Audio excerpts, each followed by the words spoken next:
আসসালামু আলাইকুম। খবর পড়ছি সঞ্জিদা আক্তার তৃষা, এখন সংবাদ থেকে। এগুলো পাস করতে না পারলে আমার কারিকুলাম অনুযায়ী, আমার শিক্ষা ব্যবস্থার নিয়ম অনুযায়ী তোমাকে পরীক্ষা দিয়ে পাস করতে পারলে তুমি একটা উপরে যেতে পারবা। তাহলে তাদের অপরাধ কি? যারা কৌমুলানে যারা লেখাপড়া করছেন তাদের বিরুদ্ধে কন্ডিশন নাই। তাহলে কেন এই যে শুধু রাষ্ট্রীয় ক্ষমতার জন্য, শুধু রাষ্ট্রদিক কারণে তাদেরকে শুধু একটা সনদ পেয়েছিল, কওমি জননী। কি পেয়েছিল? সনদ।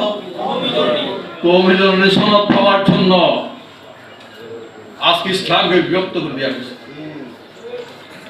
আমরা এটাকে ধিক্কার জানাই, ওই সময় আমরা ধিক্কার জানাইছিলাম। আমরা এটার জন্য হাইকোর্টে রিট করেছিলাম। দুর্ভাগ্যজনক ভাবে আমাদের রিট সেদিন খারিজ করে দেওয়া হয়েছে।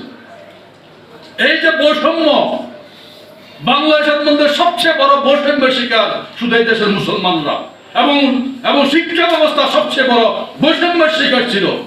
অধিকারের চেয়ে সবচেয়ে বড় বৈষম্যের শিকার ছিল যে ইসলামী শিক্ষা ব্যবস্থার মধ্যে। সেই শিক্ষা ব্যবস্থা আজকে তাদের শেষ রক্ষা হয় নাই।